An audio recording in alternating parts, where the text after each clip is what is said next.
From MarTech, AdTech, AI, and data, join the madness. Like and share. Enjoy. Well, good morning to you, Thomas, and you, Alex. The very first official podcast in 2026. Did you have a great transition, the both of you? Of course, yes. I was at Mauritius until the end of year. So my transition was really getting into the bed and have a good night while sleeping. So you didn't actually celebrate. You went to bed before midnight. Exactly. It's so overrated, I think, isn't it? It's just another day in the year, but it is so hyped. So, well, I'm very, very excited for this conversation. And thank you, Thomas, for joining as our first guest in 2026.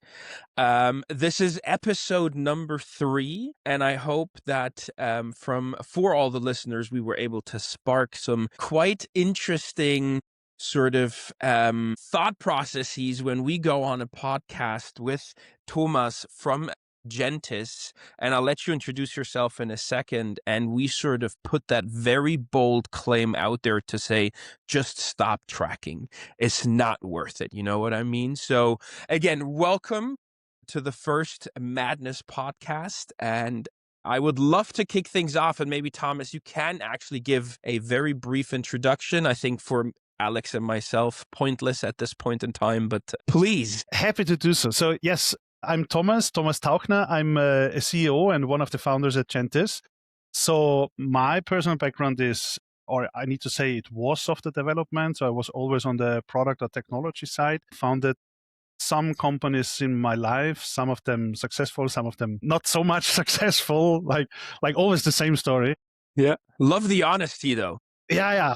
I need to be honest. Nothing else makes no sense. Right? And it was around 2016 when some colleagues of mine and myself, we found out that we had some really, really bad issues with data quality. It was back to those days where we had a data analytics agency, and that was the kind of starting point when we said, okay, let's try to solve these issues based on a new technology, and it was what we call today server-side tracking. Back to those days, we had no name for it.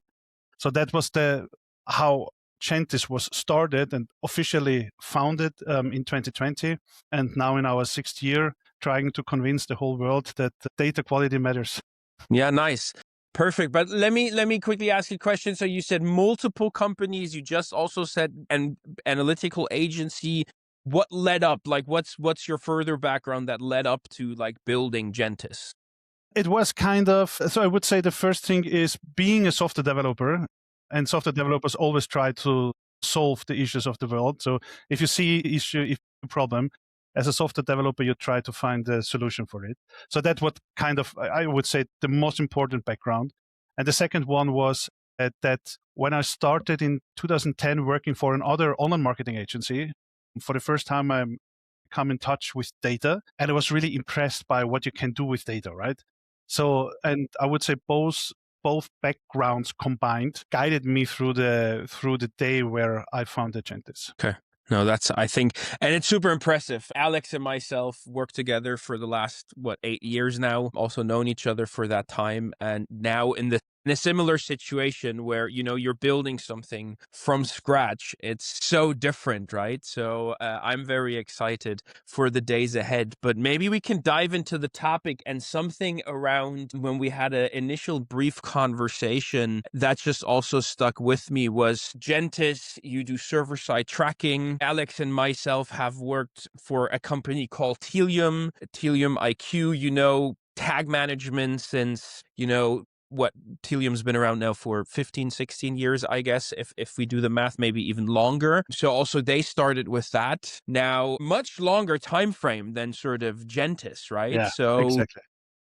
If you think about that, what makes you different, though, to a classical Google Tag Manager, the Adobe Tag Manager, Telium? I'm so curious. Yeah, I would say comparing ourselves into two directions. The first one, I think Google Tag Manager, especially server-side Google Tag Manager, is really different from all the other products. And I would even say Google Tag Manager is not really a product. Let me explain. It's more a framework, right? It's something Google said, okay, we need to help the community. There is a huge need to improve the data quality. And in 2020, Google said, okay, let's try to put something on the top of our client-side tracking Google Tag Manager. It was then the server-side Google Tag Manager, but it's not out of the box. It's a community tool. You get huge community support, which is great. But obviously, you cannot ask somebody from Google for support. And there is, for example, connectors. Google Tag Manager, there are some connectors provided by Google. There are a ton of connectors provided by the community. So if you work with Google Tag Manager, and that's maybe even the biggest difference between the server-side Google Tag Manager and the client-side Google Tag Manager, you need to build by your own a lot of things. It's more for the, let's say, for the script guys, right? You need to script something, you need to write your own triggers. There is nothing working out of the box. Compared to the other products you mentioned, Gentis, Telium, maybe Adobe, these technologies are more designed as a product.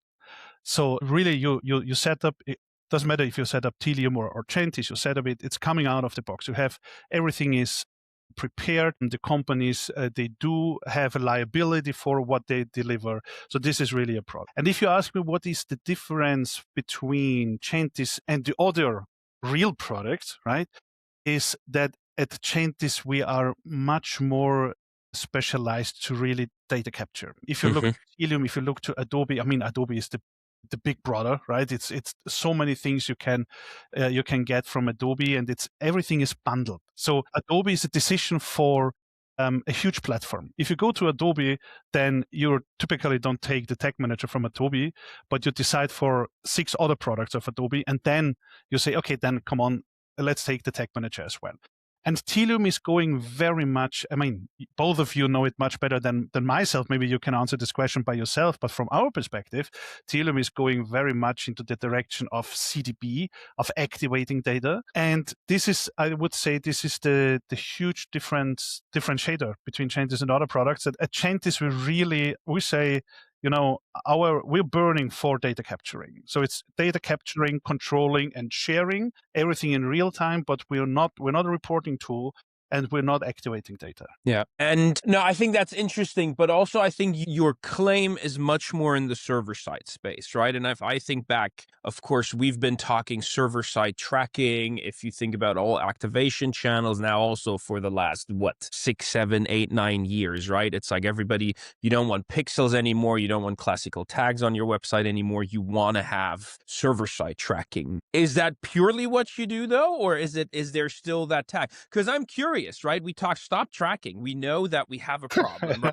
Safari iOS, right? We have other browsers that don't allow sort of third-party cookies anymore, or pixels. I'm like, and whatever, like, let's just stop it, because what's the point? But having it done server-side, I guess, is still so unique, and so not a lot of brands even talk about like a pure real server-side approach, because I always felt like that what we even call sometimes server-side tracking was like, well, you still captured it from the pixel, you stored it somewhere, and then you just send it via an API. To me, that's not necessarily server-side tracking. Exactly. Neither me, I would not call it server-side tracking. So we are making a big difference between, and today many companies are calling them gateways. So there is this a meta gateway, or I don't know, other gateways as well, which is more or less a proxy. So you organize all the data on the server, and then you're sending this, on the client, and then you're sending this data to the server. And there is a very simple, let me say, stupid proxy, which is just redirecting the HTTP stream to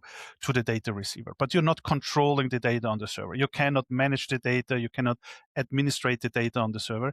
I would not call it server-side tracking. At the end, I mean, this was exactly the decision we have seen in 2026 when we talked with many of our Back to Those Days agency clients, if it just should stop tracking. I mean, that was a real question, because one thing is very clear for me, thinking as somebody who's trying to get the statistical insights out of data. If you don't have the full picture of data, let's say you know that you're losing 20% of data, then you can work with the rest of the data. You have 80% of the data. If they are correct, then maybe you do a little bit extrapolation for the missing 20%.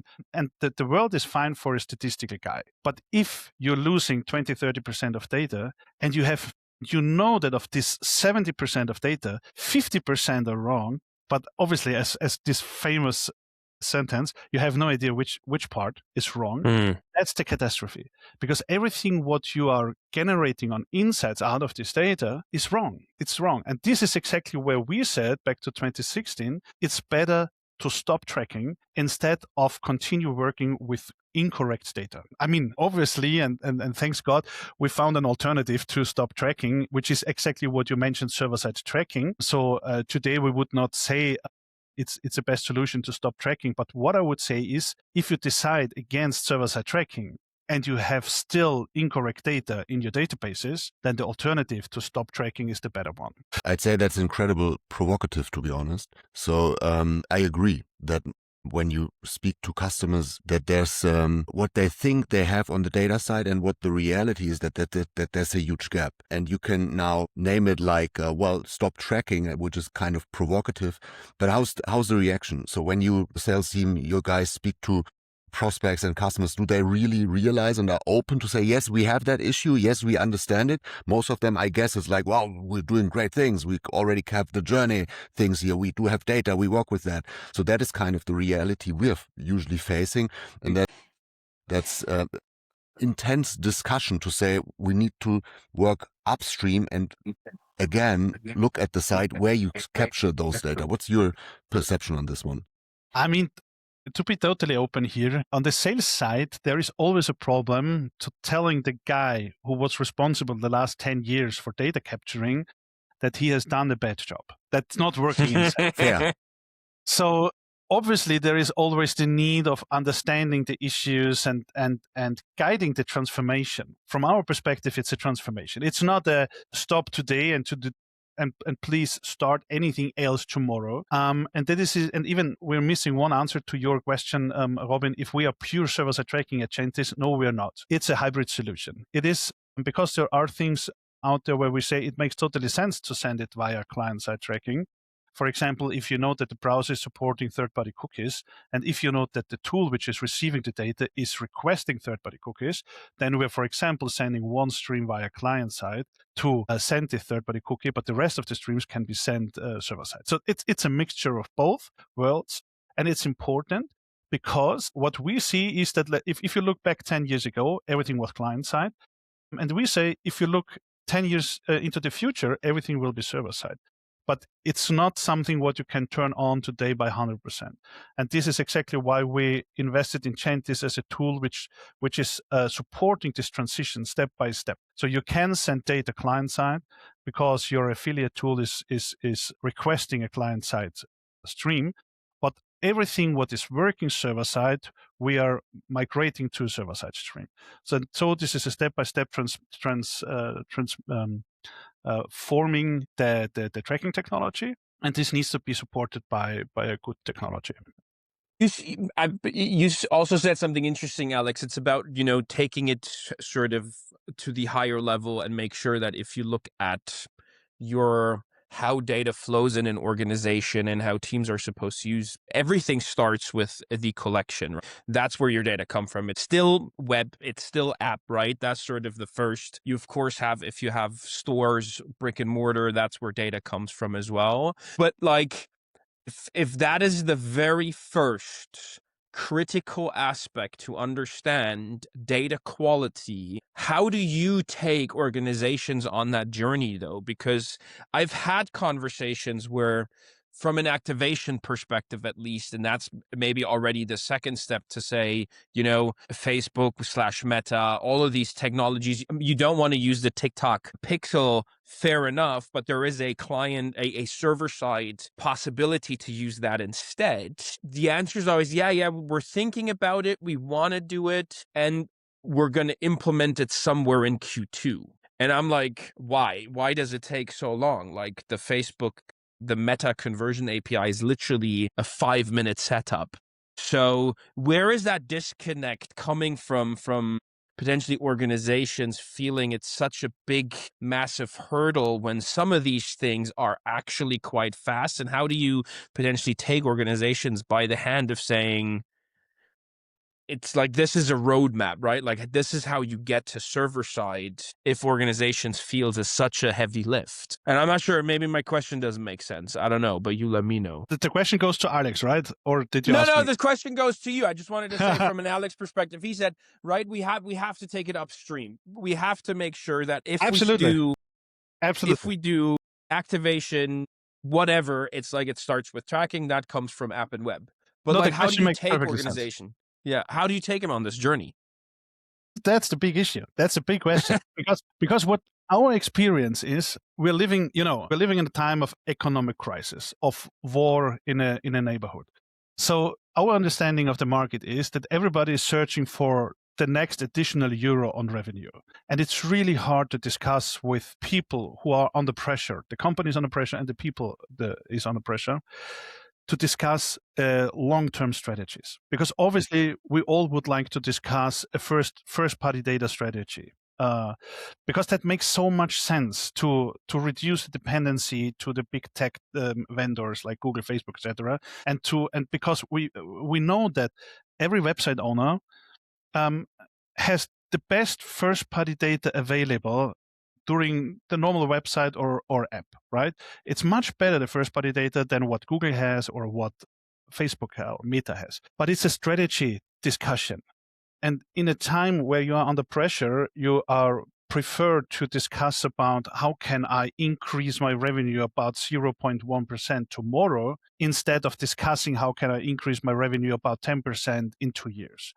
And this is something where we, at the very beginning of the company at Gentis, we tried to convince everybody, but we need to talk about the strategy, and we need to talk about at least midterm. In the meanwhile, we accepted it as a given situation, and we are trying to reduce our requirement in discussions with customer of, okay, it's not on us that we are defining that we're talking about long-term strategies, but we need to kind of transform a long-term strategy to what needs to be done tomorrow. And this is the most important understanding on our side, talking about what needs to be done tomorrow, which is helping you to increase your revenue tomorrow. But in parallel, you can prepare your architecture, your, the data structure to be ready for the long-term strategy. Right? Yeah. That's a very interesting point when you mention those big changes and shifts.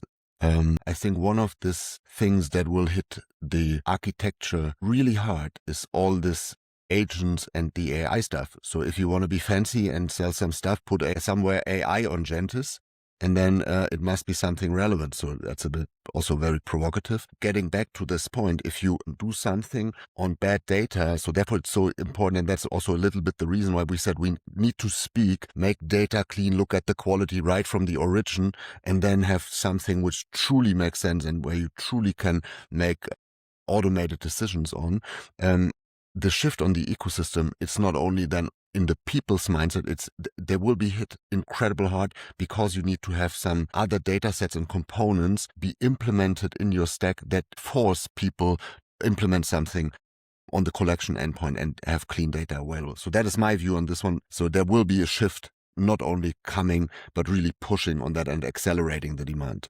Absolutely. And I mean, talking about AI, and fully agree. I mean, we all know this garbage in, garbage out, right? And this is true for AI as well. And we know the statistic that from our perspective, you really need to care for the quality of data in the moment when data are created, and not afterwards, because the costs to correct data afterwards is around 80 times higher as if you would care for the data to capture the data correctly. And this is exactly, nobody's doing it. Nobody's doing kind of a data correction, let's say 1 week later, because it's so cost intensive to do it. And everybody's then accepting it, okay, filling the AI model with the bad data and hoping that the results are good ones. And this is exactly what we say, it's not working. Alex, I fully agree, it's not working. You need to care for the data quality Doesn't matter if you're doing statistical output for your web shop or if you do great AI models. And maybe I misunderstood. So let's go back to that point, because I do feel that when working with brands, it does feel like, and especially now in an era where we believe everything composable is the only way forward, that data is coming via tag management, GA4, wherever, into BigQuery, for example, or whatever cloud data warehouse you have, doesn't really matter. But the heavy lifting is done in the cloud data warehouse. It's not done on collection, on when the event is basically generated on the website or the app. So I think and maybe again I misunderstood, the reality is that the heavy lifting is happening. So what you're saying is, why are you doing the heavy lifting? Like if I think back to some of the conversations months ago, it's like the data team, it's like the amount of conversations you have with the data team to request something, to the transforming of data from one table into another table, and then, cleaning out. We're talking about like sort of raw data tables being terabytes big that are being cleaned afterwards and then made available to the organization, where I'm like, was that the intended way of like, what did we win now? I'm not sure. Like, where are we going when we could have solved it on the client and says, once it comes in, it's fine, it's clean, it's structured. That to me feels a bit, because then it's just like, okay, now we need to just like send it to here, and maybe like condense tables into smaller ones. But I don't feel that's the case. It's just like throw tag management on, put everything in the big cloud data warehouse, and then you start cleaning and sifting through and adding a lot of rules and SQL queries. And I'm like, Lord Almighty, I'm not sure if that's like the intended way for us to have done this, because also that is always a time delay, right? Like if I want to do something today, oh no, we gotta wait, our query runs on 24 hours and then data is cleaned. Like, that feels a bit long. But I think we're coming from two different points here, and I totally understand. But I think you are already on a higher level than I was, because I think we should make a differentiation between correction and cleaning. On cleaning, I see totally what you're meaning, and I see that, for example, doing the normalization of data very late is even very cost intensive. The question is if you can do normalization of data earlier. But what I have spoken about is that even data are not only not clean, but even incorrect. Just giving an example, if you just track data client side with any browser except Google, so all the other browsers, you have something in place which is called tracking prevention, which is causing that you cannot recognize the user correctly. So if you have one user doing 6 sessions, coming from one campaign, going to one conversion, in real, you are tracking 4 to 5 different users. The first user which was tracked never converted. The last user which was converting never came from the campaign, and your whole data is mixing up. And this is a catastrophe. I mean, for classical web analytics, when you cannot connect the campaign with the conversion, you're out of business, right? And obviously, you could correct it on the server. There are very good fingerprinting, for example, models with taking the user agent string, the IP address, I don't know. So you can say, okay, I have 5 users, but I'm running a model trying to correct what was collected wrong. Nobody's doing it because that would be so cost intensive. So for me, it's so important to say, first, you need to care for capture the data correctly and then clean the data and then getting to the storage and not doing everything late, right? And yeah, correct data is I would say everything. If you want to work with data, if you want to do something based on data, I mean, it's a catastrophe. And in theory, nobody would say, yes, of course, that's right. I mean, the data quality doesn't matter. Nobody would say it, but everybody is doing it, right? And this is what we try to correct with Gentis. But how do you then solve for that? If there is tracking prevention, and yes, I guess Chrome still has the biggest share, but if I remember back to sort of my affiliate days, it was always quite interesting working with brands that everybody would pay more for iOS users and pay less for Chrome or Android Exactly. users. That is general market standard, right? Because iOS users are more valuable. So going into 10 years later now, I think that still holds. And now I don't think like we sometimes look at that even from a brand perspective. You do at an affiliate perspective, not so much if you just run programmatic, for example. But if my iOS users are the more valuable ones, but I have tracking prevention in place, that of course then is even worse because these are the users I want. Exactly. Theoretically. But how do you then solve for that? Like what can you do if because it's Safari doing this, right? It's not like you doing this. It's like what are our options? I mean, there is a simple answer, kind of And market fingerprinting, answer. sorry, I'm not sure if that's allowed to say in Germany or in the DACH region even. No. Forget fingerprinting. But there's a simple answer and a complicated answer. The simple answer is, and forgive me for this marketing one, use Gentis. And then it's all. Okay. But let's say more the complicated and content answer here is it's really everything about first party. What is a Safari browser, a Firefox browser, or ad blocker, or a virus scanner? What the guys are doing?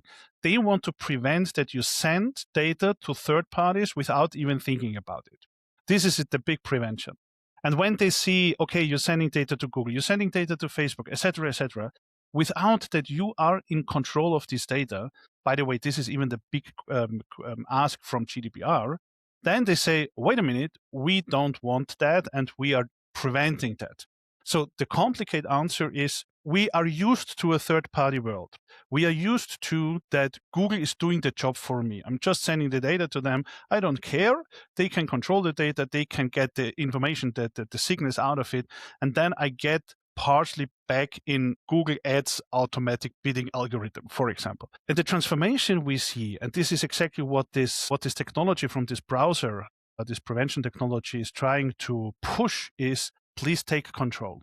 You are the first party owner. You need to take control of your own data stream. And this is exactly what we're doing with Gentis, just as a technology vendor. So Gentis is not an advertising network. We are even having clear contracts with the customer that we are not in control of the data. We're just a data processor, right? And this is so important. The data are going first to the data owner, which is the website owner, controlled by, for example, a domain. If you have the domain under control, you can prove the data are really going to me as a first-party controller. And then I can really decide which data in which format I want to share with third-party receivers. And this architectural change is the only thing what you need to prevent the preventions, right?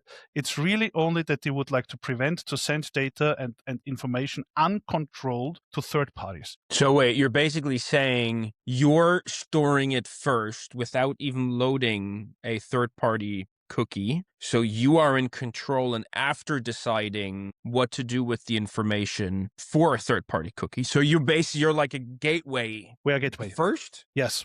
We are a gateway. We're like a firewall. Some people are describing us as like a firewall from an architectural perspective. And if you say you, we mean always the company, the website owner, never Gentis. Gentis is just a tool. We are just the Microsoft work like writing a letter, but the owner of the letter is always the website owner. That seems pretty smart because classical tag managers just load a pixel. Exactly. And that's a big difference. Okay, fair enough. Okay, so go by Gentis.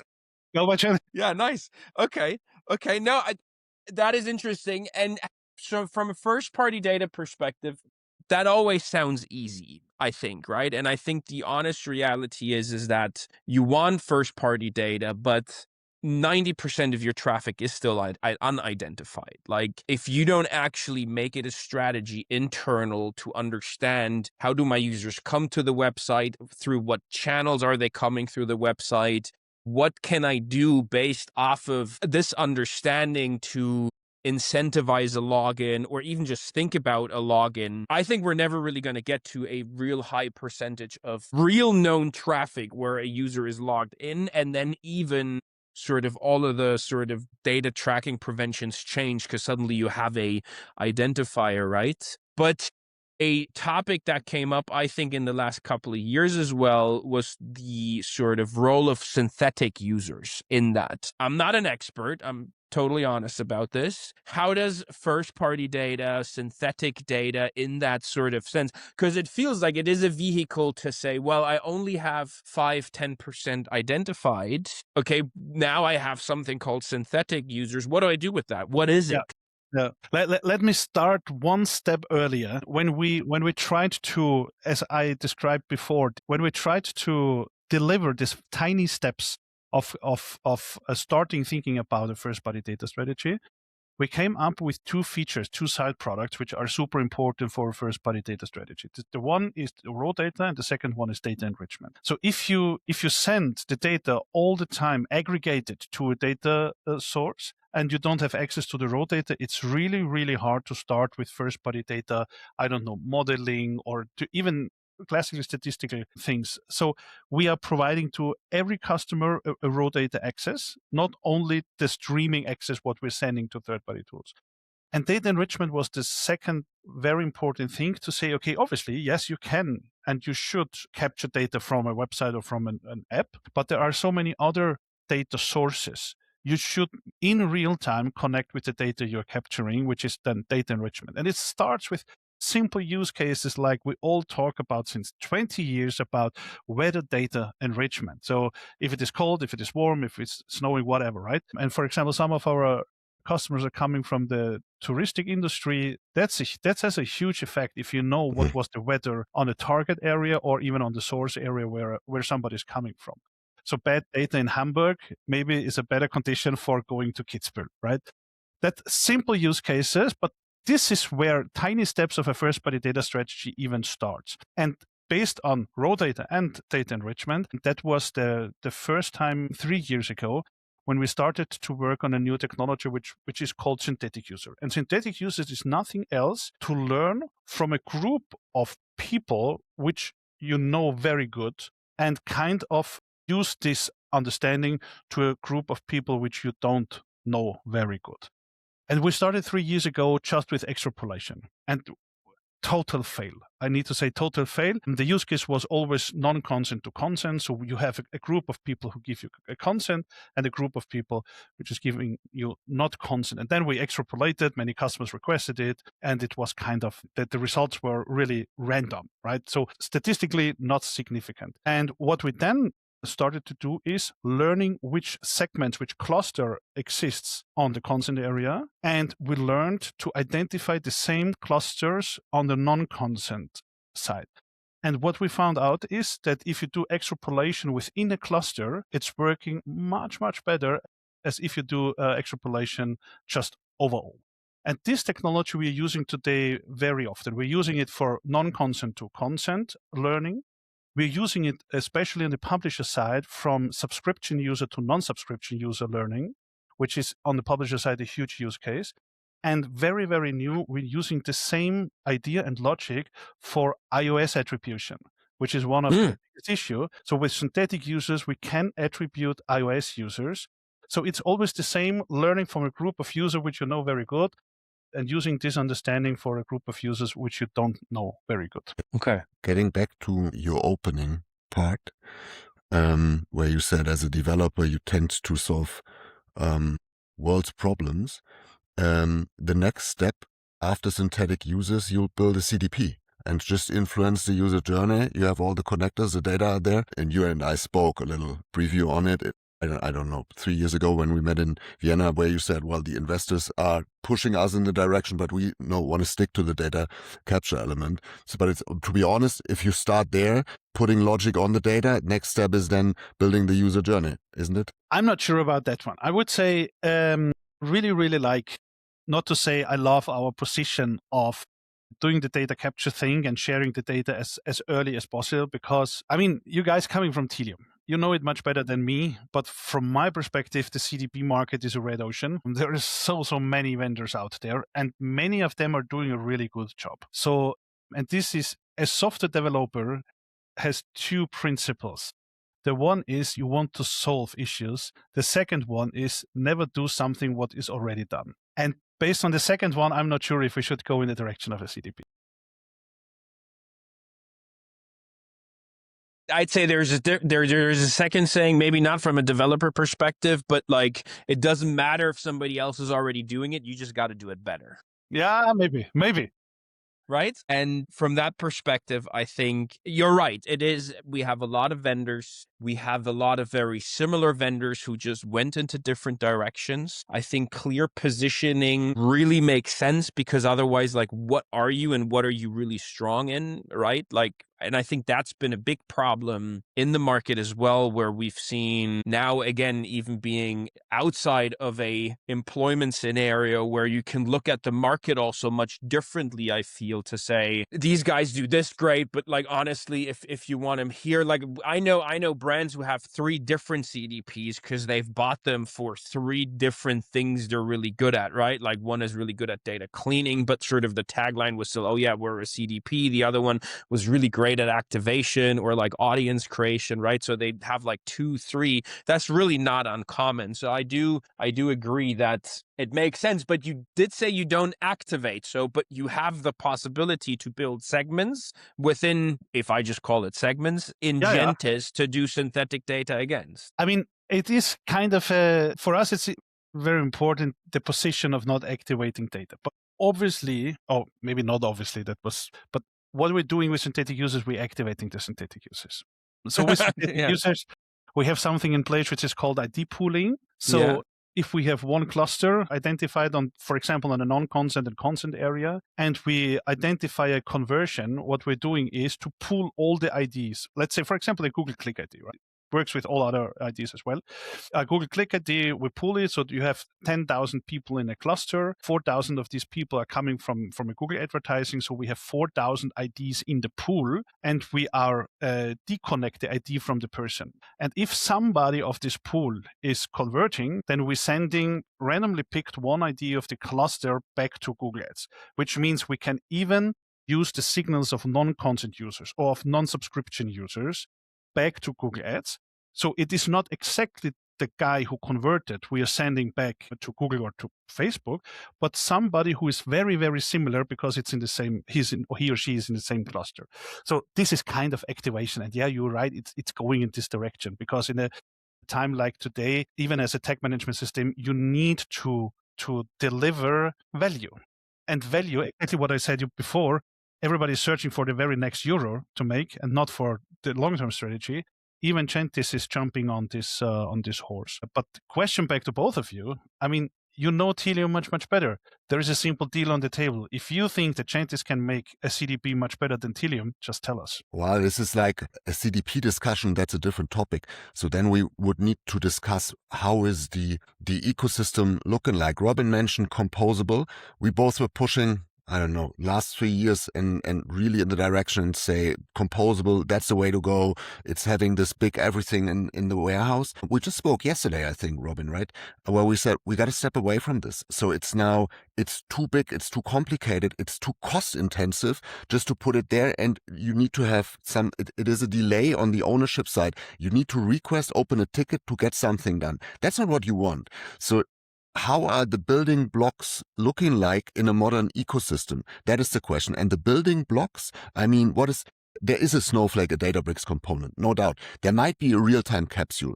There's something like what we have, the graph databases, which regulate elements and be the driver for all this regulated AI components. And that's why I'm a big fan of Gentis.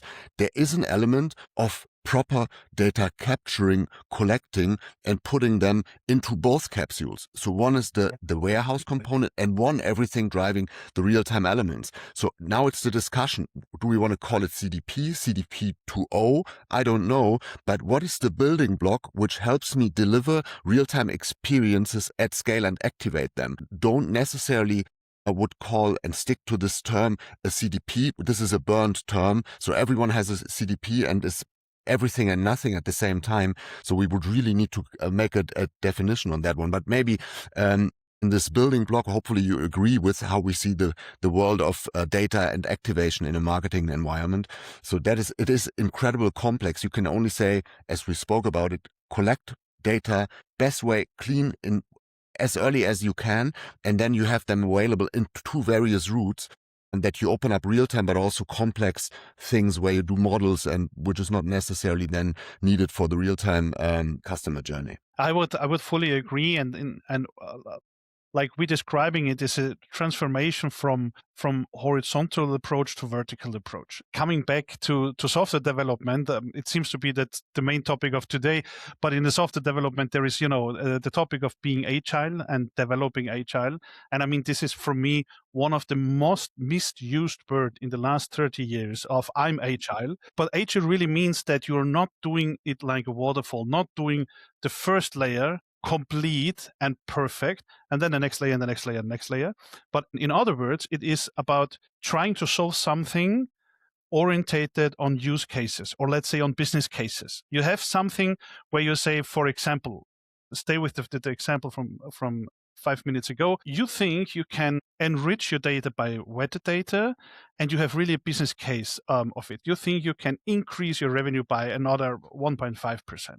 And then you're thinking, along this use case, what do you need from a data capture side, from a data cleaning side, from a data storage side, from a data processing side, and you build your own small agile architecture for this use case. And then everybody's happy because you get 1.5% more revenue, and even your management and the shareholder are happy.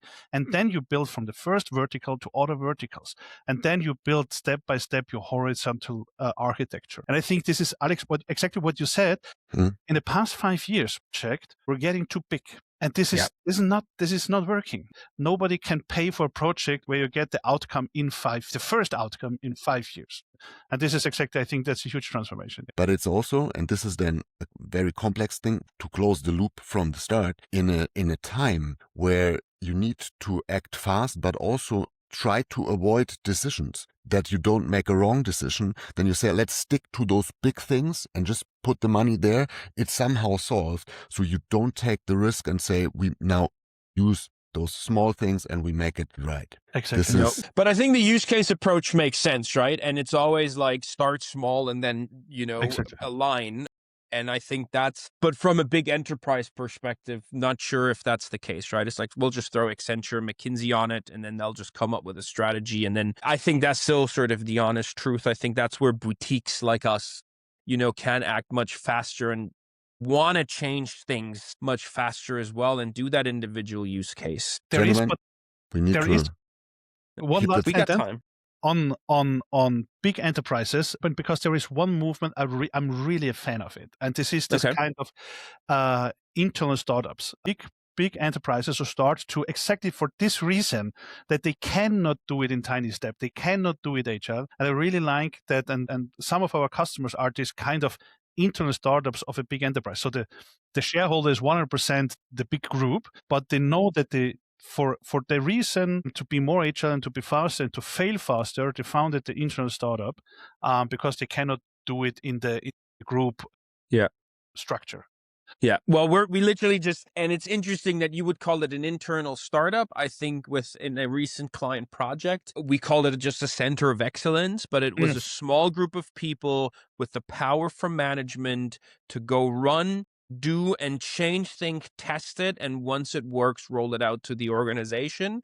And I think this is what we need more of. If you want to call it center of excellence, internal startup, doesn't really matter. But I think that even changes an organization structure so fast because you're not able to take everybody on the same journey. It's like impossible in an organization because you have too many, you always have different people. People just want to do their job. They just want to sit in front of their computer and want to do the work. Fine, right? And that's the people you need, but then you need other ones that, want to step a bit outside of their boundaries and do other things. I know, Alex, you said we were running out of time. Indeed. I'd love to. But there is one more, and maybe we can keep it short, but there is one more thing I am interested in. And this was also one of the things, Alex, when we had discussions last year where you said we should invite Thomas to this talk, was this whole conversation around the GDPR, was it the Hanover announcement of saying, and it's not the first time I came across this, right? We've had it years ago where somebody said you can't use Google Analytics anymore. And oh my God, the outcry was humongous. Now it sounded like recently we've had a similar approach to a tag manager that's in the market coming from the US without calling names, but there was a big outcry in that space as well, where a lot of brands use this tag manager actively. We're sorry, we had to stop the recording because there was a change in one of your audio devices. I think it was Robin. We Yeah, it lost you was for me. 5 seconds. But now you're back. Interesting. I And it's still apologize. showing the record button. It's still recorded. Okay. Interesting. Now we need to start again. Technical error. Doesn't really matter. What just happened? Nobody knows. Whatever. I've asked about, and you just wanted to answer, Thomas, around GDPR and sort of the Hanover court ruling. Yeah, I would say, so first of all, there is the most important message around GDPR. And there is a big history now about GDPR. I mean, we had big word, the adequacy decision in 2022. Before it was a big discussion if you are allowed to send data to US. Afterwards it was, I guess it is allowed now to send data to US. There is even a discussion if this is fine. But at the end, and talking about practical experience, if a data protection authority is knocking on your door and asking a question, it's always the same question. Are you in control of your data streams or not? If you're sending data directly from the browser of the visitor to a data receiver sitting, for example, in the US or in Australia, doesn't matter, then you are not in control of this data stream. Nobody can explain me how you control this data stream if you even do not touch any of your infrastructure. So this is the first question. And if you can answer this one, yes, I'm in control of it because data are coming first to my infrastructure based on a DPA. And here I can make a pseudonymization, anonymization, enrich, reduce, whatever, before I'm sending the data to externals, to third parties, then 99% is fine. And the second question is with which technology you're doing this kind of architectural change. And here, like you said, the Hanover Court decision is a very, very interesting one. Why? Because from what I know, and based on our legal consultants, this was the first decision where the argumentation for what is allowed and what is not allowed, the argumentation was it is Google. Never before something like that happened. There was a lot of argumentation what you are allowed and not allowed based on infrastructure and architecture, on how you design something, how to send data. But this decision was the first time that a court said, because it is Google, you are not allowed to do that and that and that. And the argumentation was because Google and advertising network and blah, blah, blah. So, Interesting. And now, yeah, and this is, the decision was about if you are allowed to load the tag manager before consent or not consent. And the argumentation was because it is Google, it's not allowed. I mean, please, everybody need to read the decision by him, herself. I'm not a lawyer. But the Hanover decision was that much important for us because the first time the argumentation was because it is Google. Okay. Thanks. Interesting. Yeah, very interesting insights. Okay. In order to wrap this up, I listened to a very interesting podcast yesterday around like all the economic stuff going on, where AI is going, robots, 5 years, 10 years. 5 years, 10 years, I think is always too far out. We're still in January, I think, third week of the year. What is your advice to have a competitive advantage over tomorrow, what you want to do? And that might be, you might have already said it, or it might be something else, but not 10 years, because we said that doesn't work in organizations. What's that one thing organizations should do tomorrow to get a competitive advantage? So tomorrow, it's really caring about data quality, which means always two things. The data needs to be statistical correct and the data needs to be compliance. And compliance you very often underestimate. But if you have statistical correct data, but you're not allowed to use it, over and out. So these are the two things which you need to care for tomorrow. And the boring thing I need to say, and I'm very sorry that it's not more sexy, is you need to care for your first party data structure and strategy, long-term and mid-term. I know nobody wants now to work on that, but this is really the one big thing. And I'm 100% sure that those companies in 3 years who started 2023, 2022, 2023 for infrastructure, structure, know-how experts in-house for first-party data will win the race. 100% sure. Yeah. Okay. Let me And yes, I'll challenge that real quick. We've heard that for the last 5 years, so it's not super new. I think it still stands, don't get me wrong. Is there anything from your actual day-to-day work that somebody listening to this podcast go do literally tomorrow to say, check this, and if you see XYZ, you might have a problem? Is there any insight? Like I've just recently had this with storing contact IDs in a first party cookie. That to me was like a thing. You can check it, right click in your browser, you can see if you're doing it, yes or no. And if you're not doing it, start doing it. What is your literally one takeaway for people to do tomorrow? Check if you can match 10% of your web or app users to your customer relationship management. If you're not able, you have a problem. Okay. That's a fair point. That's a good takeaway, right? And we could be doing this for another hour. Sorry, Alex, but you just need. It's a very similar. It's a very similar statement I've been discussing with a dear friend of mine and now neighbor on the island, where he sort of said, have an organization actually tell you how many emails or what part of the email is actually personalized. First of all, they can tell you, and it's a very low percentage because everybody says we're personalizing, but one block, 5% of the whole email, that's not personalization. You know what I mean? So it's a very similar approach. Okay, 10% from website traffic to CRM. Mm-hmm. Okay. Is that doable? So, can organizations answer this question? Man, we gotta open up this in another podcast. Unfortunately, we'll do this. I'd love to do this again.